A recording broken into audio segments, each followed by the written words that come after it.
Everyone, you're watching Conversations in Pop Culture. I'm your host, Andrew Davis, and this episode is brought to you by my sponsors, Mixum Printing, the smarter way to print. I know printing your creative project can be confusing and stressful, but Mixum is here to make it easy. From their instant quote calculator that lets you get as many quotes as you want for free to their 24-hour customer service support, Mixum is here to make sure your printing experience runs smoothly from start to finish. And right now, you can choose from a range of premium printing options and materials. And the company has also printed so many successful Kickstarter campaigns. A bunch of them you have even heard about on this very show. And they currently offer services in the United States, Canada, Australia, and the UK. And Mixum can print and reach your audience anywhere in the world. So if you're ready to print smarter, not harder, head over to Mixum.com. And right now, listeners of my show can drop my name, Andrew Davis, in the message tab of a current order to get a 5% discount on their first order. So that is Mixam.com. Again, type my name, Andrew Davis, in the message tab of your current order to receive a 5% discount on your first order. And without further ado, I have with me comic creator Sam Vera from Catch the Craze. So welcome to the show. What's up? Thanks for having me, buddy. Yeah, no, I'm excited because you have a bunch of stuff going on. And I think this is your I think, fourth or fifth Kickstarter, I want to say, with There's an Alien in My Toilet. It might even be your sixth. I'm not exactly sure. This is the first with There's an Alien in My Toilet, but actually my seventh Kickstarter because I had two other properties before this. I was off by one. We can't all be perfect. We can try. We can try. I promise.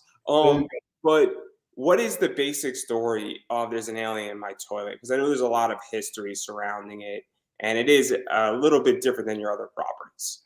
Well, this is an old age sci-fi comedy about this egocentric, thinks he knows it all alien from the planet Uranus. And he's tasked with a secret mission to Earth to determine if we're a threat to his homeworld. And he's the only one capable of handling this mission. At least that's what he's led to believe, right? Because his father's the emperor of Uranus, and his guardian happens to be the general of the army of Uranus, and General Goatee. He really just is trying to get Duty out of his hair for a little bit. So he sends him on a fool's errand to Earth. He's like, oh, no harm will come from this. And so Duty, young, having to live up to his father's expectation, he wants to prove that he's worthy. So that's why he overcompensates with his bravado. So he heads to Earth, and in his haste, he realizes, oh, I forgot to refuel. And he crash lands. Duty will never admit his defeat. So he chalked it up as part of his plan to infiltrate the defenses. And now he has to survive Earth's simple creatures, from wolves to woodpeckers to a turtle, to eventually getting into a house where there's a father and son, and there's a Chihuahua named Herman who thinks Duty's a talking jalapeno, and that's where the adventure begins. Yeah, there's a lot of stuff going on in this, and it's obviously a very, very intense comic, for lack of a better word, and it's completely serious. Based on a true story, right? Yes, I met Duty when I was driving through the Lincoln Tunnel. It was from that point on, it was on.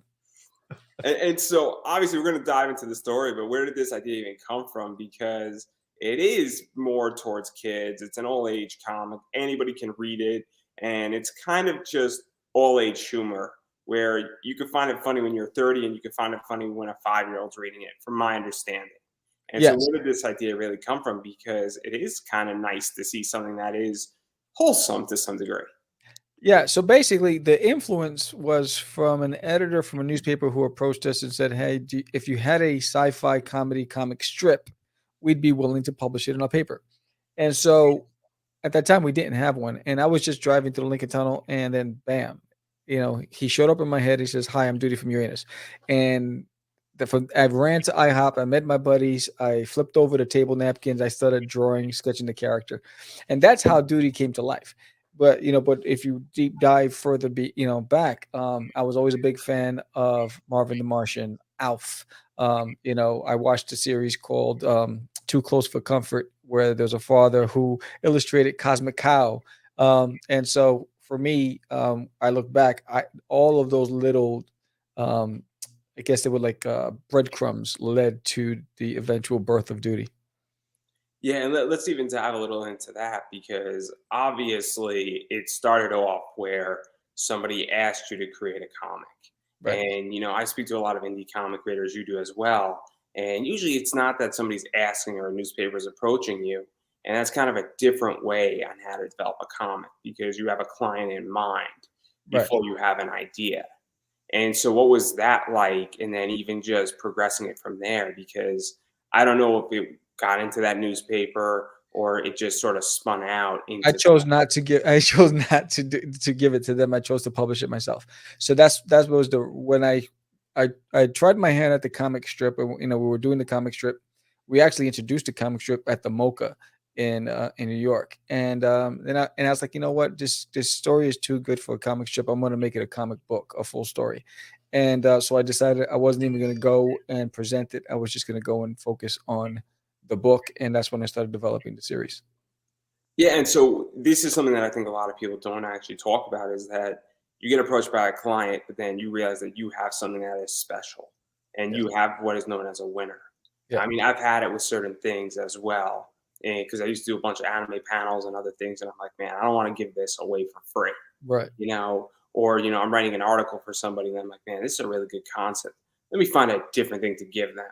Right. And so, what was that like? Because people talk all the time saying, I want to write for Marvel on the indie, or I want to go to DC, or I want to work for Dark Horse. But once you go do that, your idea is not yours anymore. Or even if Right. you own it, the company that you're working for has influence over it. Right. I mean, I think for me, I've never my aspirations was never really to work for the. I always wanted to go visit their studios and go look at what the bullpen looked like and spend a day just interviewing everybody and watching the process. That was what I always wanted to do. But I've always wanted to create my own work, because you know the creator and the project, um, they're linked up. You're the only one who knows it better than you like, it like your right hand, right? And so I never wanted somebody else to tell me how to tell my story where because what's different with There's Nailing in My Toilet and with Duty is from any other project I worked on is this is scriptless. So every other comic I've done, I wrote the script, I wrote the timelines, the bios, the character histories, everything. And even if I was drawing it, I wrote the script with the dialogue, panel descriptions, camera angles, everything. Yeah. With Duty, I only draw when he starts communicating with me. And so I start drawing it, and then as I'm drawing the panels, the dialogue just starts flowing, and I start writing it in pencil on the page, and then it gets transferred on to the computer. So there was never a script for Duty. It was always just him communicating to me what to say, what happens, and so that's why for me it's like I couldn't. You can't articulate that process to somebody when people are so regimented and they're technical and I need a script, I need this, I need a storyboards, I said, well, that's not how this works. It's like Jay-Z going to work on an album. He goes into the studio, he doesn't have anything pre-written, he listens to the music and he starts freestyling. People don't understand that formula. Same process with Duty. It's almost like freestyled. Because it's something that, I've read a few comics that have done that, and the creator has been very open about it, but that is not traditionally how something is done.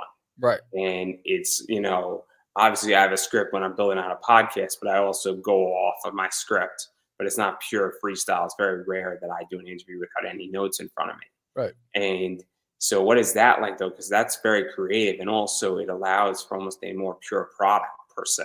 Yeah, it's very refreshing because it's organic. It's like life is happening throughout the as with every pencil stroke, there's life that's happening, and there's a communication. It's almost like a zen space that you're in because now you're just like one with your artistic flow, and everything just feels natural. So at the end of it, I'm always happy with the outcome because I've always feel like I always say when people say, where do you get your ideas from? I say it's previous poets and artists that moved on, had unfinished business, and they just channeled me and said, "Here, I need you to finish this project for me."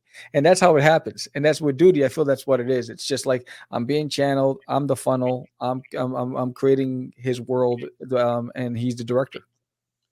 Yeah, no, it's a very, very fun book to read, and I've only read the first 9 pages. But obviously, there's a lot of stuff that's sort of behind the scenes too that I kind of want to touch upon a little bit. Where I think, and correct me if I'm wrong, but you had a 5-issue distribution deal previously, and that you've had a lot of stuff. And I'm not too sure if you're remastering the issue or if you're bringing the issue back or what's going on with that. But what is that like to have previous content, or even to be able to say, hey, we're just going to reissue it under something? And also, I would imagine, and correct me if I'm wrong, but as a creator, your creative creation skills, for lack of a better word, increases over time. Yes. So, yes, Disneyland My Toilet was a graphic novel. It was grayscaled, distributed nationally. It was in Borders, Barnes and Nobles, the bookstores, Walmart .com had it, and that was exciting. What I'm doing now is it is remastered. So basically, the reintroducing this issue, single issues first, recolored by a young lady named Barbara Saroji from Brazil, and relettered by George Medina, who is my co-host on Catch the Craze podcast, who also has a book coming out on Wonder Duck in May on Kickstarter. And so I decided to bring it back and just give it a whole. It's almost like you take a black and white movie and you remaster it for color. That's what we're doing here. And so everything, the word balloons, the effects, the coloring, everything is all new, and with some new covers.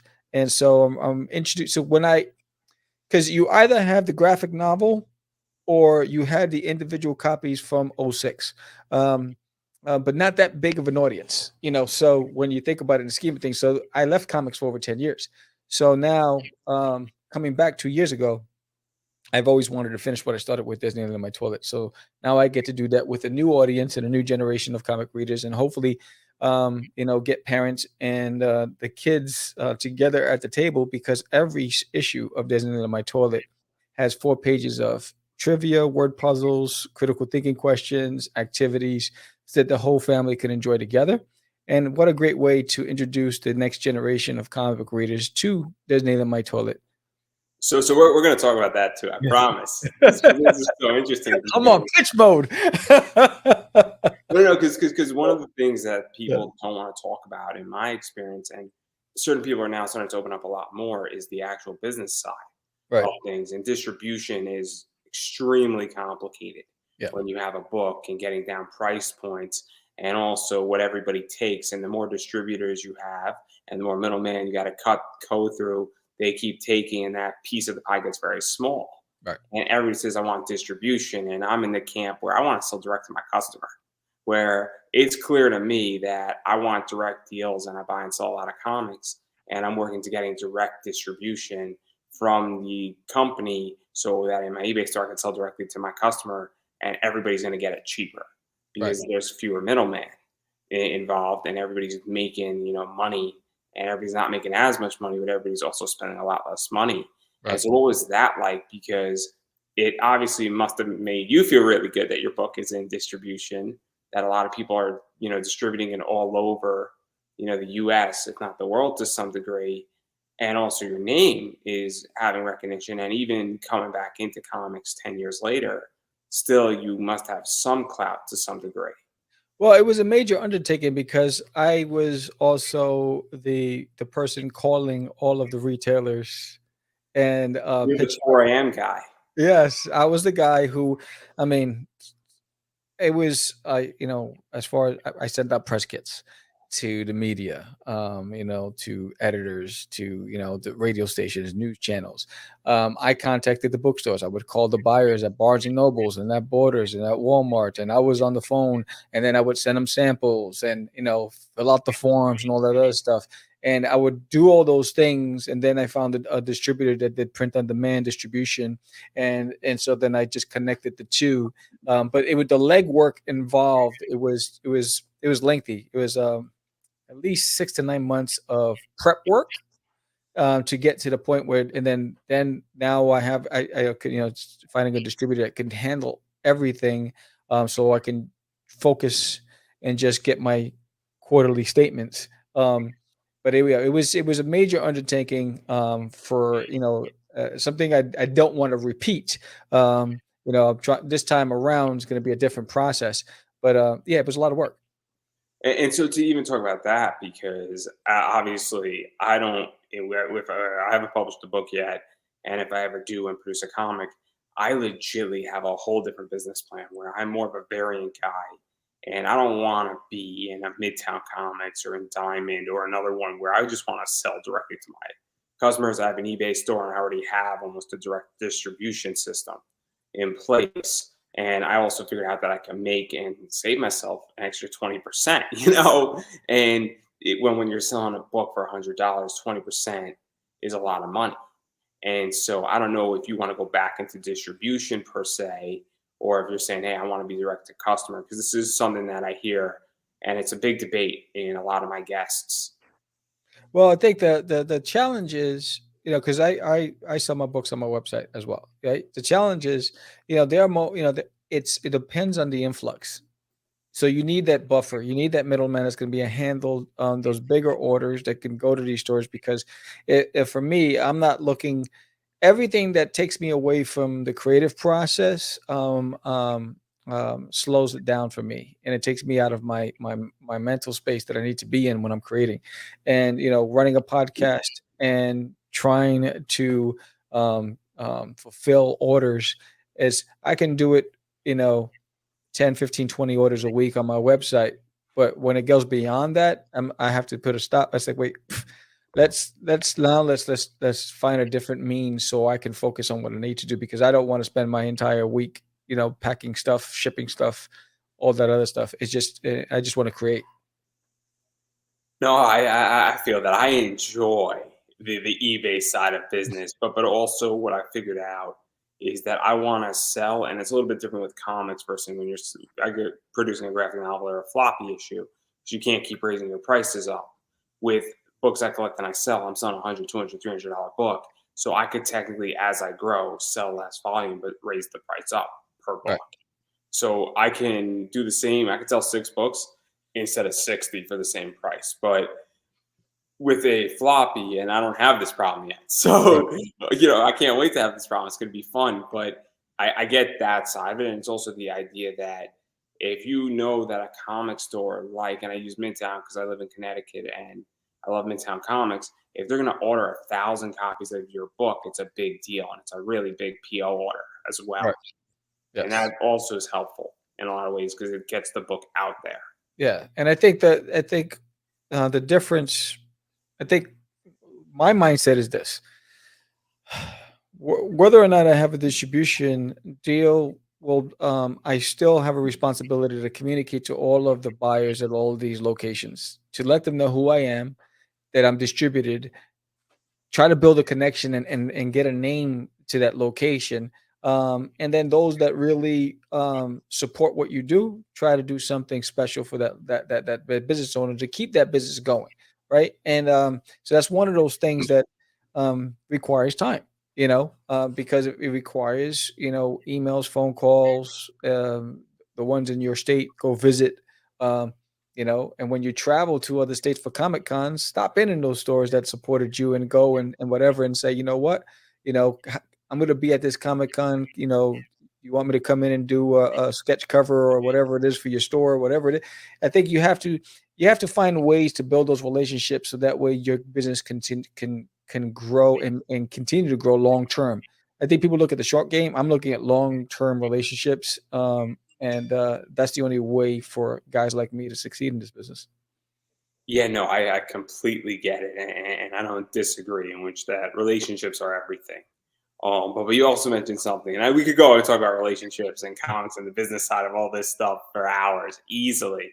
But you did mention something. I do want to bring it back where at the back, and I do want to bring it back to the comic because the comic is absolutely fascinating. I did see it on the Kickstarter. You have activities Yes. that are definitely fun and kid oriented, that really foster, either entertaining a kid per se, or even bringing it to their parents. And so what was that like? Because that is also something that used to be in comics to some degree and now is not in comics anymore. And so what prompted that idea? Because it definitely facilitates, an all age comic, and also sort of bringing and also maybe making the parent feel more comfortable, because a comic book is not necessarily the easiest thing to sell to a parent right now. No, and you see it a lot, I joke about it with my buddy George when we're at conventions. The kids will say, "Oh, look," and the parents are just rushing them by because the parents are looking to buy that Funko Pop that they wanted or whatever it is, or Jim Lee's there, they want a signature. They forget that they brought the kid with them, and the kid's interested in stuff. So I think the biggest thing for me, it's um, a great engagement is a critical piece of development. And so with duty, I want a connection between the reader and the character. And what a great way to bring those two together through to just the questions, the word puzzles, trying to figure out, because everything's tied to the book and it's also tied to science, right? So the first issue of Disneyland on my tour, there's a glossary of terms because Duty uses an extended vocabulary. So if a young kid read it and it's like, I don't understand that word, mommy, you just turn the pages right there. We've identified what those words will potentially be, right? And there's word puzzles. So if a parent loves doing word puzzles, that'd be a great way for the parent, or for the kid. There's a maze. Help Duty get to the uranium chip so he can fuel his ship, right? And there's also critical thinking questions, right? So there's questions like, if it takes this many miles to get from Uranus to Earth, and it takes this many uranium chips to fuel up the tank, how many times does he have to refuel? Right? It requires some thinking and that calculator to come out, right? So that now you have them engaged, and then hopefully they want to come on board. They learn more about duty, they learn more about science, they're learning, and their imagination is running wild. And I think And also, obviously, given the fact that it is an all age book, but I feel like it's more geared to kids. It's the idea that there's an educational side to it as well, yes, and even the comic as well. And that's something that I think also sort of convinces parents. It also makes somebody say, "Well, there's an education value."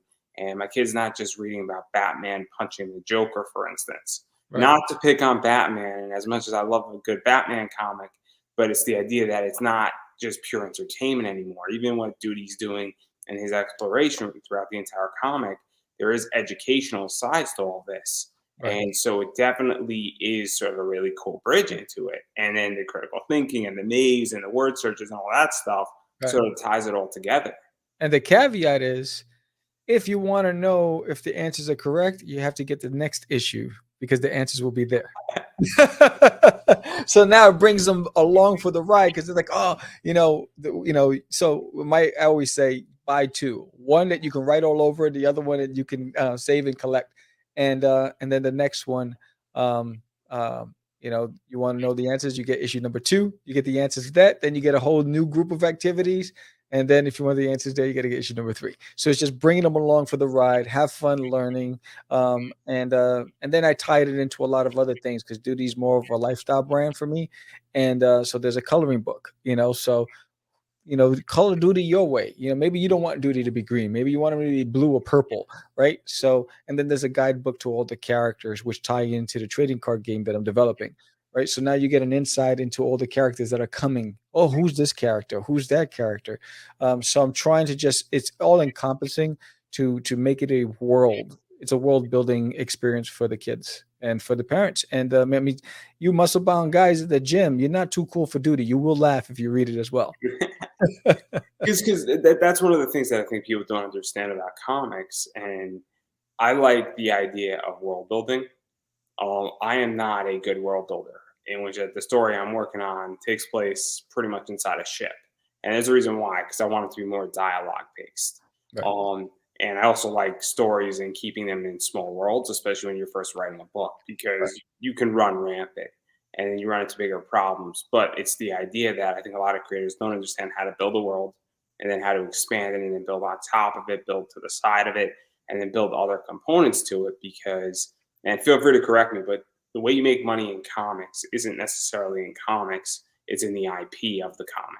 Yes. It's in what the IP stands for, whether you do that on a t-shirt, whether you do that in a trading card game, whether you eventually do that into an animation show or a television show or coloring books or optioning out the movie a bunch of times, for instance. And if you build that world and you build enough of that world, hopefully somebody will come knocking. Right. Absolutely. I think that's the key. And for me, it's my goal with Duty is to really build that multimedia brand. where there's endless play, endless possibilities, and multi-generational, and because um, I just got something on Instagram where there's a collector of comics, and he showed a photo of all the comics that he had that he purchased. He goes, "You're the only independent in this collection, and my son absolutely loves Duty as well." And he had the book in that pile, and it's all Marvel, DC characters, and that was pretty awesome, And so he took a chance. He got it. He read it. He loved it. His son loved it, and he's like, "Oh, when's the next one?" So that's what I'm trying to build. I think it's not your typical comic book. So it's going to cause you to pause for a second. It's like, maybe I'm too cool for this. You're not too cool. Stop acting up. Pick it up, read it. You will laugh. Who doesn't like to laugh? It's infectious. Have fun for a minute. Be a kid. Have that corny laugh with the snort, and just enjoy it. And that's it. Because this is something that I think, obviously independent comics, and one of the reasons why, when Jeffrey reached out to me, I'm like, oh man, let me actually check out what you're doing. And I was sort of saying yes because I was hemming and hawing. And I'm very honest, whenever somebody reaches out to me at this stage, I have to be saying, do I really want this person on my show? Right. And I'm very selective at this stage due to, I just obviously funded on Kickstarter for my show and certain people both guaranteed guest spots, and I also reach out and get certain guests who are somewhat high profile. And I'm like, oh man, this is kind of a cool book, Right. and kind of a beating off the path where it's not your traditional, nude cover Kickstarter book. Yes. And I say this, and look, don't get me wrong, that's perfectly fine. It's not. There's no F-bomb being dropped in this book, No. and there's no like sex or anything like that. No. And so I was like, okay, this is a different path. And now we're really diving into the kids genre of comics, which nobody talks about. No, and I don't understand. It's like taboo. It doesn't make sense.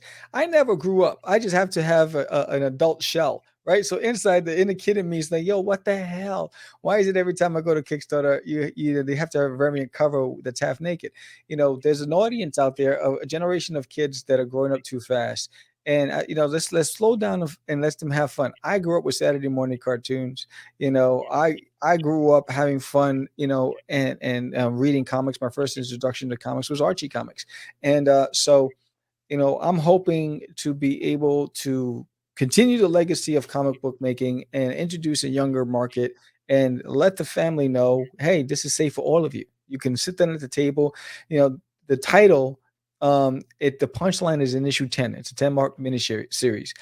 So when they hear the title, like, oh, what is this? No, it's not as scatological as you think. It's not crazy.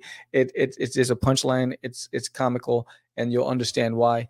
In issue 10, it's really about Duty's story and his journey growing up and figuring out who his identity and having to try to live up to his father's expectations, which is why he bites off more than he can chew every time around. Right. And so who doesn't relate to that?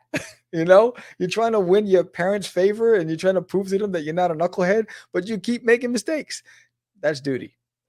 And to even go off of what you said, because obviously I've spoken to a lot of people who are quote unquote the old timers and people who are now in their 60s and going into their 70s in comics. And one of the things that a bunch of them have said is the failure of the big two, DC and Marvels, that they used to have comics in the spinner rack. Comics used to be printed on newsprint. Comics used to be $1. And it used to be that Johnny goes with mommy to the store, and then Johnny's a good boy, and then he sees the $1 comic, and mommy gives it to Johnny and checks out, and then Johnny's reading Batman or Spider-Man on the way home, and is shutting up in the car, and mom's like, thank God. Yes. But that used to foster the next generation. Yes. And there's something lost. And I understand that prices have increased from $1 per se, but you have to be kidding me that DC and Marvel can't figure out how to get a book down below $1. And They can. If you can package an action figure with a comic book for $9.99, that's an action figure and a comic book, and the casing, and for $9.99, you can definitely just do a comic book for a lot less. I think that they would be very easy, because I know for a fact that somebody has printed 5,000 books and they've gotten it down below like 70 cents per book.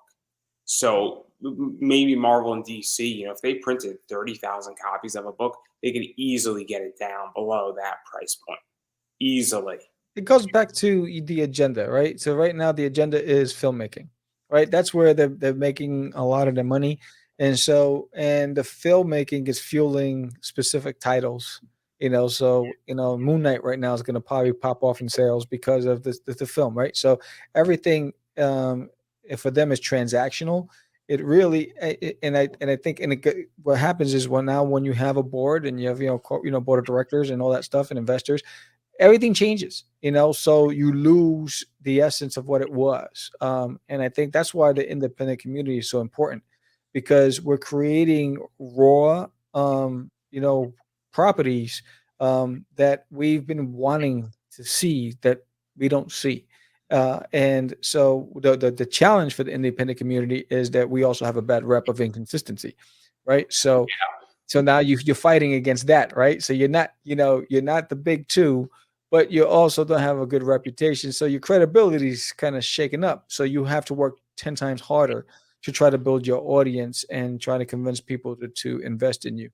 Yeah, it's a real problem. And, obviously you're in the space, I'm in the space. I don't need to tell you horror stories. You don't have to tell me horror stories per se, but there's stories of artists not paying, or writers not paying their artists stiffing writers, companies not fulfilling, people having multiple Kickstarter accounts and not delivering.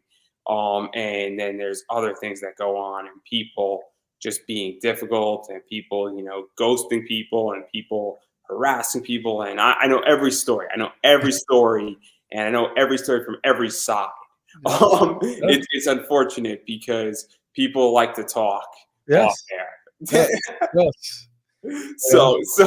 And I'm also, and I don't know how you are on Kickstarter, but I am very, very selective now, because it's now not just the fact that you need a good book. There's a million good books. This month alone, it's March 1st, everybody, when this is live, and then we see subsequently. Uh-oh. So yeah, I'm still here. There's going to be about 25 amazing Kickstarters this month, and I'm going to only be able to back one of them. And so I have to look at who the person is, how they fulfilled, what covers they have, what their story is. Have they gotten into any trouble in the last 5 years? Have they actually told a fan to fuck off? Imagine. But that's the thing. When you have 25 great projects, Yes. you need to make those determinations. And then also I have to say, who do I want to interview too? Who do I want to get into their circle? And that's the other thing too that I have to look at this point. And so I don't know how you are on that front. I think for me, I look at, like, I support like friends, their campaigns, but and then I support campaigns that I think is interesting for me. Um, uh, but as far as like right now, the whole purpose of Cast of Craze is really just to give a platform for the unsung hero, so they can promote their project. I'm not. We're not promoting the person per se. They're promoting themselves, and the audience will make a decision what to do with that information. Now, we've had guests that that were just a little too much, that were not return guests, right? But we give them, yeah, we give everybody a fair shot, and we try to keep it to really just focus on what they're doing in their books and their work. And we don't critique what they do. We just give them a microphone and a spotlight. Say, all right, let's talk about your creative process. Your book. What is it? Who's it for? What's the intention? And that's basically what it is. But we don't just talk to comic creators. We talk to just creators. Whether you're a puppeteer or a cosplayer or an actor, we've had musicians. So if you're just a creative in the independent circuit, we talk to you. No. I feel that. I feel that. In which that on this show, I mean, we talk about your book, Yeah. and we are here to talk about your book and promote your book and let people know who the hell you are. Right. Because unfortunately, people don't know who you are. And I guarantee you there's half my audience that's going to see this doesn't know who you are. Right. And that's the point, is that Yeah. you got a Kickstarter going on, or you got a project, or I just happen to like your art. And why wouldn't I want to introduce somebody who I like their art? And whether they have a project or not, it doesn't matter. But that's what we're here to do. At least that's what I'm here to do. Yeah, and I appreciate that, because I knew that. I knew leaving comics for a decade and coming back 2 years ago and coming back to COVID. Well, great timing. It's, it's like I'm coming back to comics. Oh, everything's locked down. What the hell? It was. I knew that I'd have to reinvent myself and put in the work. And it just a grind. I think this is number 28 in 2 weeks. The podcast that I'm on, trying to get the word out and build the awareness of really about duty. I'm really promoting duty, and again, I love comedy, I love laughter, and I want to share this story with as many people as possible. Well, we're going to continue to talk, but I do have ads to play, because I did put on my Kickstarter, and I want to keep this project afloat, and I found a creative way how to do it. So I have a 30-second ad from my friend over at Cowabunga Comics. They got a bunch of cool stuff. And so we'll be back in like 32 seconds, everybody.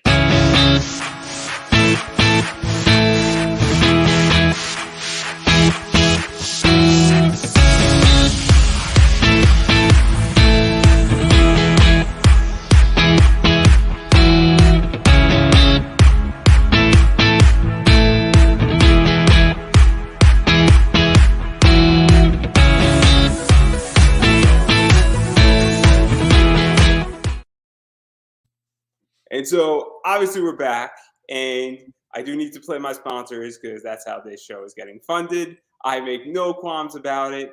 I have sponsorship spots open, so if you would like to sponsor my show, feel free to hit me up, everybody. But I do want to continue talking about your book, and in particular the rewards, because this is number 28 for you, and you're making the rounds, going crazy, and you got a lot of stuff going on with this. And so obviously you have the digital, and I have pictures. So this is the digital. Then there's the collected work of pretty much everything that you've done, and I think a few other people. And so you could add that on, and that's all digital. And then this is cover A. Yes. And then this is cover B. Yes. And then this is cover C. And I'm not too sure what movie this is from, but we don't have to tell everybody. And then this is cover D, and that's kind of cool. And there's some other stuff. So and there's some other covers, but I'll let you answer those four. Basically, this is First Flush, right? So you can't have First Flush without having an homage to Rambo's First Blood, right? So come on, I'm a big Stallone fan. I think he's just the man, and so I just wanted to have fun with that. And then come on, The Matrix, and Duty's the ultimate cosplayer. I challenge any cosplayer out there to try to compete with Duty. He's gonna have you beat. So and you'll find out why in the story on why he has so many different costume changes, and so then there's a variant cover by Masia Gempro, the one that he's in this UFO crash landing on Earth. That one, yeah, he's an artist from Poland, and he worked with me on one of my kids' books that's on the digital bundle, The Adventures of Cosmic Corp. So he did the interiors for that story, and then cover A was illustrated by George Medina. George Medina gave up illustration over 10 years ago. He just writes books, and so to get a Medina. That's crazy. I'm just saying. I just saw somebody sell it on eBay for $40. So, because he's never going to draw again. And then I did an homage to the Teenage Mutant Ninja Turtles issue number 30. It's the one with Duty sitting on a tree stump. That is a limited edition. Comes that one, or is it the white cover on the tree? I didn't show it yet. Yeah, I got others to show. He's like, come on. That one has certificate of authenticity, limited to 100 copies, comes with a sign and number certificate, and that's basically the cover of Teenage Mutant Ninja Turtles issue number 30 by I think IDW, I believe it is. And so I thought it was such a brilliant piece, and I said I have to have Duty in this scene, because it's a great way for him to log in his journal with his ship burning in the background. And just, dear dad, everything is going swell, but So to even talk about that, because obviously you're paying a lot of tribute and homage yeah, to several different works. Obviously, The Matrix, the Teenage Mutant Ninja Turtles 30 that IDW took it over from. And what is that like? Because obviously, some people are going to immediately get those covers. right, People collect homage covers just as what they want, and they don't collect anything else, and they don't even read them. right, And they're just like, look, I need, it happens all the time with Spider-Man 300. There's been so many of that Todd McFarlane cover that almost every Kickstarter at one point or another does one of those. right. And there are people who just collect that. There are people who just collect swimsuit editions. There are people who just collect a particular artist. And so what was that like? Because it is paying tribute to it, but it's also really funny at the same time. Yes, and It's got like a most people. summer camp vibe to it. Yes. So most people do homage covers to comic books, covers and properties. And so two of the homage covers are to movies. And it's really for the collector, because you're going to get the standard covered A to read it. But if you want to collect the series, and you're a cover collector, that's what that's for. Because those will be limited runs. You're not going to have, it's to find those covers in a store will be based on store by store um, purchase, because most retailers will just get the standard cover. If they want the other covers, that's going to be limited to that location or whatever it is that they want. So, and it's really just having fun. It's really having fun with it. And I did an homage cover to Action Comics number one for Cast the Crazies, a property that I did, and that was a huge hit because everybody who loves Superman wanted that cover. Um, but for me, it's just about having fun. It's about having fun and putting in and then showing duties on diversity, because I can put them in anything and it's over. Kind of funny. And then obviously there's this right here, which is a blank sketch, which obviously, you could pretty much ask for a version and anything on it by you. And I'm pretty sure you're open to saying, hey, I want duty done in Ghostbuster style. Yes, yes. Yeah, very flexible with the sketch cover for this as well. It's usually I do a lot. I do really well at Comic Cons with the sketch covers. And so that's there. And then there's some other stuff that obviously you were mentioning, Duty and Friends. Yes, that's the Um, guidebook. that's the trading, combo and all that stuff that's out there, and collect, the first set of trading cards with the book. Then there's obviously the coloring is up there as well if you want that. And then, you have a whole, promo thing, probably a hell of a lot better than what I was charging. Um, I'm expensive. I'm just gonna say it. I'm Yeah. expensive. A live read on my show is not cheap. Guest spot is not cheap. I'm pricey. But I'm worth it. You can't skip Harmony. I am worth it.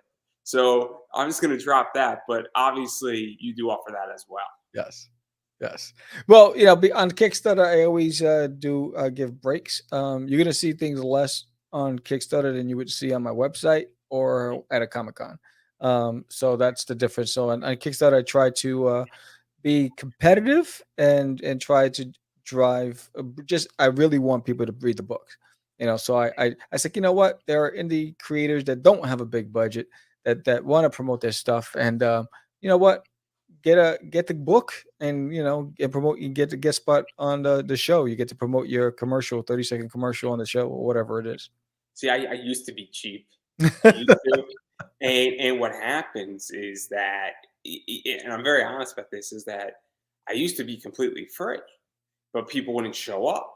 Mm, And so now when money gets involved, people show up, and then when people are like, yo, I got a Kickstarter, could you get me in like a week and a half? I'm like, no, because, at this stage in the game, a bunch of people didn't show up, and that's kind of what happened. And unfortunately, I've been doing this for 3 years, the live side. And I also understand that I get certain guests on my show. And if I'm going to put somebody right next to you, And that's what happens. And also, I want to be selective Right. because not every guest, as you put it a nicer way, I'll put it the way I want to put it. Not every guest gets views. Not every guest shares out an interview. Not Mhm. every guest is a good interviewee. Right. And that's a problem where all of a sudden it's like I have a sponsor and my first sponsor makes them set the tone for the rest. And that's the other thing too, is it's hard for me to be competitive when another company set the tone. Right. And that's what happens. It's kind of like, you have your package and then somebody says, I can only do half of that. It's kind of hard for you to sort of take that position and screw the guy who paid, if that makes any sense. Right. Yeah, no, I get it 100%. And I think, one of the things I use a calendar, so it isn't like, oh, you bought this spot and you're automatically going on. It's going to be put in the pipeline. And these are the dates that it'll run, so that way everyone's clear. And I try to keep it structured and organized. So this way there's no chaos. It's like, controlled chaos. Oh, I have a calendar. I know Yeah. exactly where Yeah. everything's running, and Yeah. my guest knows where everything's running. And I can tell you for a fact that I'm even more expensive than my rates on Kickstarter now, because again, it's only fair that if you bought something off of my Kickstarter, that you get it at the cheapest price point possible, Right. or you get something comparable. So I didn't have any stretch goals, but if you have stretch goals, maybe you can't change the price, but maybe somebody at con doesn't get the stretch goals, Right. which is what also affects price in a lot of ways. But that's inner business Right. per se. But again, you're significantly cheaper than me, significantly. But I'm worth it. I'm worth it. I promise. I'm worth it. So if you don't like the result, I'm just saying I'm open and I got no problem openly stating that. Hey, it's about money, guys. I just want to keep my show alive for another year. That's all I really want to do, and that's why I'm thrilled that I got funded on Kickstarter. There you Um, go. but you also have some other things out there too, where you have a retail bundle, which is always helpful Yeah. for stores, and I'm a big proponent of that because at some point I'm an eBay store. I do want to have more indie merch in there that fits with what I'm selling. And so I am a customer and I am testing those waters. Also, you have the weekend bundle, which I don't even know what that is. I don't know if the weekend's over. Yeah, that ended already. So on the weekends I do a special bundle, and I did the Sam special, and 4 people scooped that up. So I try to spice things up on the weekends, because everyone's distracted on the weekends, going out, all this other stuff. So I start promoting it like on Friday, and just to draw some excitement and energy around it. And then you also have something that's also very interesting, and I think more people should do it, is you have the educational bundle and the Yes. education bundle. And Yes. that is definitely aimed at schools, libraries, things like that.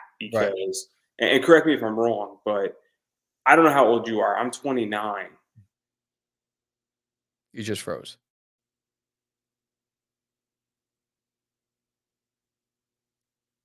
Hold up. Am I back Yeah, now? you back now.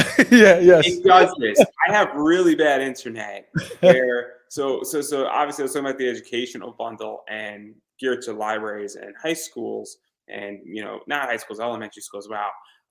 It's been a long day. It's been a long day. Um, but one of the things that when I was starting to, because I'm 29, and in my senior year of high school, graphic novels started getting introduced into where I went to school. And I went to school in New York, but it was sort of becoming more common. And what is that like for you? And correct me if I'm wrong, but obviously I'd imagine more cons are coming into schools at this point. And Yeah, so, I think the challenge is the timing, because everyone's hypersensitive about everything that's being introduced into schools. So there's a longer scrutiny process. Everything's being scrutinized, because everyone's afraid of what somebody else might say. So for there's an alien on my toilet to get into the school requires me to go and meet with people, and have them read it and explain it, because they're not willing to take the chance on the campaign. I've had some conversations. They want to see it. They They want to hear, about it. They want to have it physically in the hand to be able to determine. It has to go through a committee. There's got to be signature sign-offs. Where years ago it was easier. I can go in as a guest speaker. They would purchase a certain amount for the classroom. Everything was easy. Now it's a little difficult because of the temperature of the state of the country right now. And also, I would imagine certain states are just more acceptable than others, and Yeah. it might not be what people think. Which states are more friendly? Because there's a lot of heated discussions in places like California about this, and a variety of other places, and it might be more acceptable in Connecticut. Yeah. Yes. The New York is easier. Was easier for me. I'm in Texas now, so it's a little challenging here where I have to network out here and I have to go and meet some people and schedule the time to do that. And but I had a teacher who asked me because I just had the physical bundle. It was 25 copies for a classroom, and so then someone asked, is there a digital version? So I did a digital bundle. So, the teacher gets the physical copy plus a poster that says "I love learning," and then a license for an entire classroom. And but then now it requires again the steps. So Did you that's why I'm not seeing the return on those right now because of the fact that the time has changed. did you also think that it might be something that obviously is in play outside the Kickstarter in a lot of ways because it does Yes. require more times? Yes, it requires me to go and do presentations and meet and all that stuff. Yeah. And then that also opens up a different entire realm as well, where obviously one of the biggest, and you probably know it more than I do, is Scholastic is one of the biggest, book fair players in the game. Yeah. And obviously that is probably a path that might not be the easiest path, but that's also probably on the table to some degree in graphic novel format, or even the idea of you even just being a guest speaker at a school or even at a library or something like that as well, because libraries are a different ballgame as well.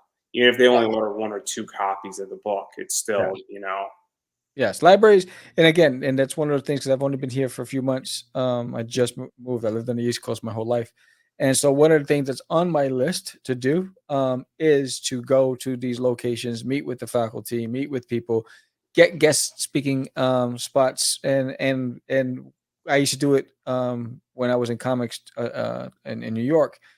For every classroom I spoke to, the school would purchase the number of comics for that class, and that was my fee. He's like, buy enough books for the whole classroom, and I'll come in and I'll talk to the class for 30 minutes or whatever, an hour. Um, and so that's what I'm working on doing out here. yeah, because it's just people by people, and Yeah. that's what it is. And I understand networking, and I don't network at cons anymore because I can do all my networking online, and it's way more efficient. And there's a million places you can network, and I have like 20 ideas for you off the top of my head. But I'll tell you them outside of the interview because it'll be boring for everybody else. I don't want to give all away my secrets There you go. because I can charge for that stuff. So He's got a calculator. I saw it. hey, what can I say? Again, I just want to keep my show afloat. There you go. That's where I'm at as a person. Is Absolutely. that because I make money through other means beyond my podcast, and I do have sponsorships, and the Kickstarter helped, and I'm cash flow positive, and all the money's going right back into the show. Everybody, that's all I'm going to say. So obviously, you got a lot of stuff going on. I recommend everybody go buy this book right here. I am poor, so I am going to have to try to see if I can find 20 bucks because it is an awesome book in a lot of ways. But this is the one you should buy because it is super limited. If you're a Turtles fan, that's the book you buy. Absolutely. Kevin Eastman was on my other show, so I love Kevin in a lot of Fantastic. ways, and he's great in that function. So yeah, that's something that is very cool. And then obviously though, I do want to back out of rewards, and I do want to talk a little bit about Kickstarter because Kickstarter has become a very interesting platform. And my opinion on Kickstarter has changed. Where I didn't realize that crowdfunding is complicated. A lot more. It's a lot more complicated than people Yes, think. it is. And also, for me, I was crowdfunding a podcast. I was not crowdfunding a comic, which is also a different ballgame completely. Um, and obviously, I have issues with Kickstarter as a funnel and as a system. Where if I'm to do this again, I would rather build it on ClickFunnels, and I'd rather go and build my own funnel because I want to build a downstream funnel, Right. not a funnel with 15 exits. Right. And that is the biggest flaw with Kickstarter. But I am curious where you think Kickstarter is going because it has significantly changed from just saying, I have an idea and I got 10% of the project done, but I need $300 to get the other 90% done. And if I get this done, everybody's getting a piece of this project and getting a reward to now becoming a pre-order form, which is what it was for me, being I got half the book done, I need the money for the other half, or people actually running a business and then living off of their Kickstarter money that they made because they raised 30,000 and they took in 18,000 after they paid everybody. So where do you see all that going? Because it is complicated. It's very complicated. It's an investment of time. When you think about the time that you put in to design the page, the time that you put in to promote the campaign on a day-to-day basis for the life of the campaign, that, and if you attribute those man hours to if it was a job, you're not making money, you're making pennies, unless you're a Brian Polito or somebody who has a big draw, who's established a foundation where they have a fan base. For the little guy, it's a major undertaking, and there's no perfect science behind it. I think the biggest thing is consistency, clarity of message, and just a lot of commitment to it. This is my seventh campaign, I believe. Yeah, my seventh campaign. I've been fortunate enough that every campaign on Kickstarter has been funded, but it pales in Brutal. yeah, it pales in comparison to the big boys. So, this is probably the most backers I've had so far yet. So I think 52 was the most. So now I think we're on 67 now. And there's about 117 still signed up watching the campaign. So who knows when they'll pull the trigger. But this is the most. What shows me that those 7 campaigns, I've learned something each time, and I've gotten better and better and better with my communication. But it's not easy. Oh, it is not. And people who have watched my show understand exactly what happened to me. And I'm not going to go rehash it, but it was a very, very wake up call in the comic community to me. And the comic community is not a saint, to put it nicely. Right. And I'll tell you off air because I don't need to rehash it for everybody what exactly happened to me. But there's a list, and a bunch of people made the list. That's all I can say without getting into too much trouble. Right. And if you don't know what the reference is, go back to 2000, and you can go figure it out from there. You got what I'm referring to, right? I'm thinking about people who backed out last minute. I'm not even talking about people who backed out. I'm thinking about if a back out is your worst assumption out of that, then you're going to be in for a rude awakening. But I digress right there. I actually do, though, want to ask you about conventions as well, because obviously cons are now starting to come back. Yeah. And I'm curious where you see them going. And I'm going to even narrow it down slightly and give my position is that I've come into digitalization pivot 2.0, where I want to sell online. I want to be bigger online. I want to be more active online. And while a con is fun and everything, I do not think that's where the money is. Right. And I don't think the money is ever going to be back at cons the same way. Because if I can sell my book 24/7 or an ad on my podcast 24/7, why do I want to be sitting at a con table on my weekend for 3 days in a row for 16 hours when I could sit playing video games and running a Facebook ad to sell my book? And so I'm curious how you feel about all of that and where they're going. See, I love cons, but you have to be strategic on where you go, because not every con is right for you, and not every con is going to be representative of your target market. And so I think you need to do your homework now. You have to, because, you know, 10 years ago, when we were doing cons, we would just want to do every con. We were doing 18 shows a year, and, you know, and some of them were winners and some of them were duds, and, you know, and we took our lumps. You know, I'm not in a position to take lumps. You know, my whole spiel is, you know, what's the cost of doing business, and can I get a profit out of this? Can I come home in the black and not in the red? I'm going to throw a term out there, ROI, Yeah, yeah. and it goes down to that. Absolutely. And so I think you have to do the math. You got to know your audience. You know, and so for me, this year I plan on doing about 4 shows, but very specific shows. And because shows that I know that there's a greater percentage chance of me either breaking even or making a profit. I don't want to walk away with a loss. And you know, because you know, I'm not in a position to do that. And so I think you just got to be very strategic and mindful, and build that audience, and hopefully you have a fan base in that location. Like I'm planning on building an audience out here in Texas now that I'm here. And so talking to the comic shops, talking to the convention promoters, because there's a lot of conventions out in Texas, and talking to the convention promoters, doing my research, going there as a spectator first to see what the audience looks like, the crowd looks like. Is it a convention that's just fully cosplayers and there's not going to be anybody spending any money because they want to go to step and repeat and get photo ops? That's not my show. It's also understanding the medium income Yeah, of the con, of the surrounding area, yeah, and that's all part of research. And it's a position that people don't talk about. Where if you know you're in an area of the country where the medium income is 120,000, dollars per year, people might have X amount of money, and the cost of living is 70,000.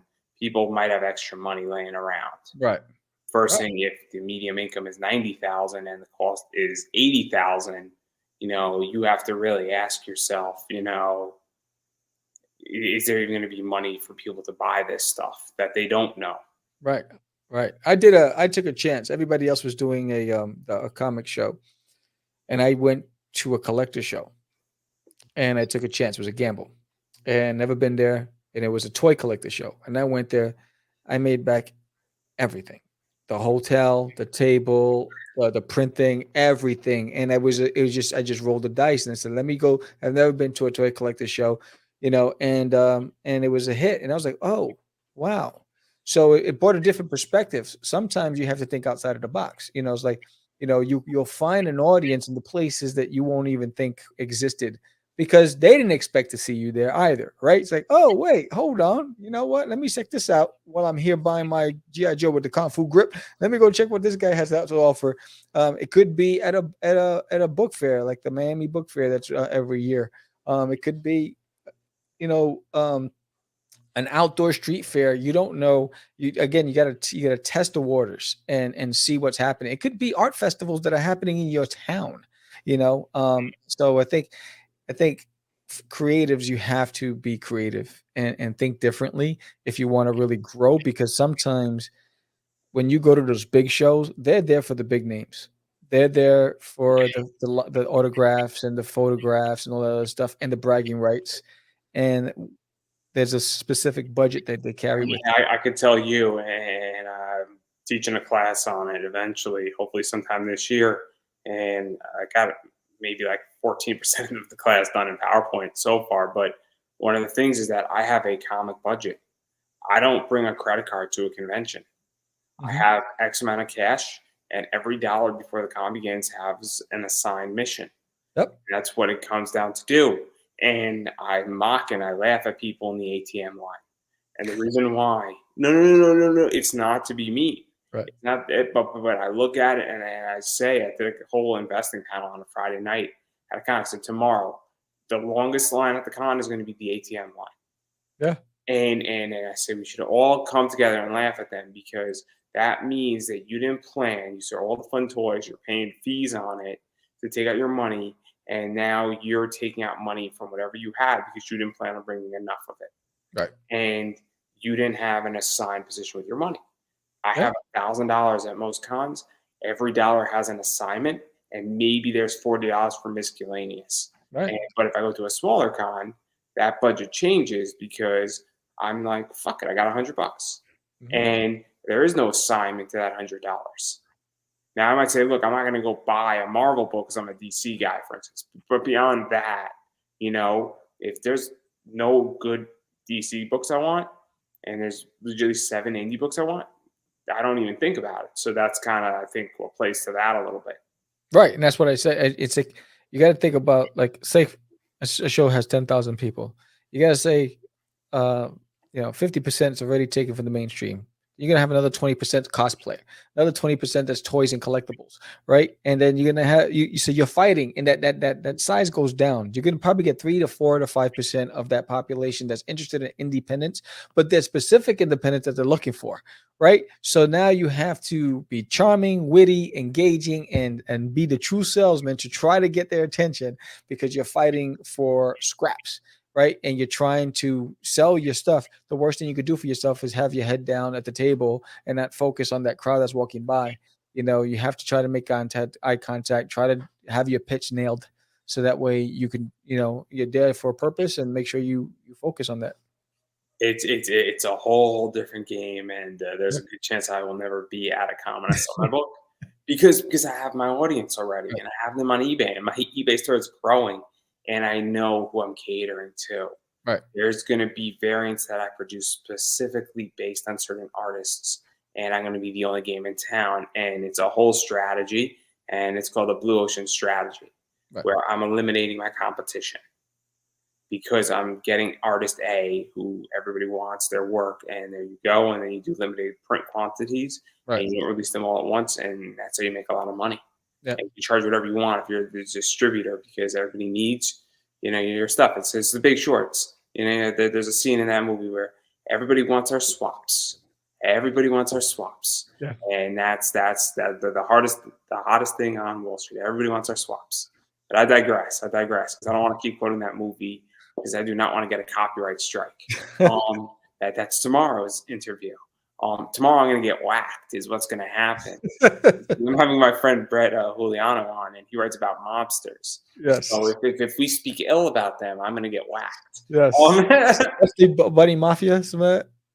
Yeah, he does Yes. Doug Funny Mafia. Yeah. We had him on the show last year. Yes. He's great. He's great. Yeah. But if we speak ill about the mob, Yes. him or me are going to get whacked. Hey, or you notice we will get a lovely gift. It's called a field trip to a river, and Yes. cement shoes all size fits one. Yeah. Or a package with a fish in it. Exactly. So before I get you and me canceled, and hey, I mean, if you want to get whacked with us, you're more than happy to join. I'm just saying, I'm sure they'll be happy to drive you to the tri-state area, because you're in Texas. Brett's, I think, around Chicago, so they'll go pick you up, get Brett, and then come to Connecticut, and then they'll drive us all to the Hudson River at like 3 a.m. And don't worry, the cement will be on them. Yeah, no, well, I'm going to give them his fedoras, because he has more fedoras than a retail store. I'm just saying, it's more than happy the mob. If you want to join us, you just have to say the word. But anyhow, I digress right there. Clearly, this show is going downhill. Clearly, it already started. So, having said that, though, I do want to give you a chance to self-promote yourself. Sure. Yeah. So basically, there's Nailing in My Toilet. It's fun for everybody. It's fun for the whole family. It's safe. It's if you loved Alf, you love Marvin the Martian, you love Invader Zim, you're gonna love Duty. He is lovable. Then you'll fall in love with Herman the Chihuahua. I mean, because he does steal the show. Take a chance with it. It ends next Tuesday. There's only 7 days left of the campaign, and every one of my campaigns I deliver on time, so you have nothing to worry about, because this book is done. And so expected delivery is April. And as long as the printers own up to their end of the bargain, and they deliver to me on time, within 48 hours, it turns around and heads to you. And for more, go to icreatestories.com, which is my website, and you'll learn all about all the things I've done. And check out Catch the Craze on YouTube. And my hashtag for all social media platforms is Catch the Craze, with a DA, not a THE. Well, I'm going to keep saying it. I'm going to say it again. I've been saying it for almost 27 months now. is you have to support indie comics. And what that means is you have to back indie comics on Kickstarter. You got to share them out, whether you're pledging $1, $5, or $100. Every little bit helps, and you need to support people. Obviously, you know, you got a project going on right now, and you need to go support that if you like what you heard. And it's very, very important to go do that. And then it's also the idea that, you know, even if you are in a position where, you know, money's tight, I get it. Everybody knows that. It's the idea that you should still share it out, as I stated, because sharing it out on Twitter, on YouTube, Instagram, it goes a long way too, because you never know who you're speaking to. And that Yes. is very, very helpful as well. And as far as I'm concerned about me, because I am a shill for myself right now, you definitely use Mix'em if you need to print your books. 5% off Andrew Davis, code Andrew Davis. I also have a affiliate link with BCW Supplies, 10% off. Type in Pop Anime Comics at checkout. Bags, boards, long boxes, all that jam. As well as I do have a shirt on Redbubble. It's in the description up above. It's a really cool Gundam shirt. I do need the sales from that, so please go buy that. I do like money, and I like to keep this show afloat. So please go do that, and go check out Cowabunga Comics. They have some really cool variants. So, and Kyle is a really cool guy. He's down in Florida, but they could ship anywhere you want in the world. And yeah, that's pretty much me. Also, like, subscribe, YouTube, Facebook page, Twitter, at Pop Anime Comics, all that stuff. Type in Pop Anime Comics, and my name will pop up. And that's all I got. So I'm going to give you the final word. Have fun, laugh, create, and inspire. You know, that's it. I don't think I could have said that any better myself, everybody. That is a wrap.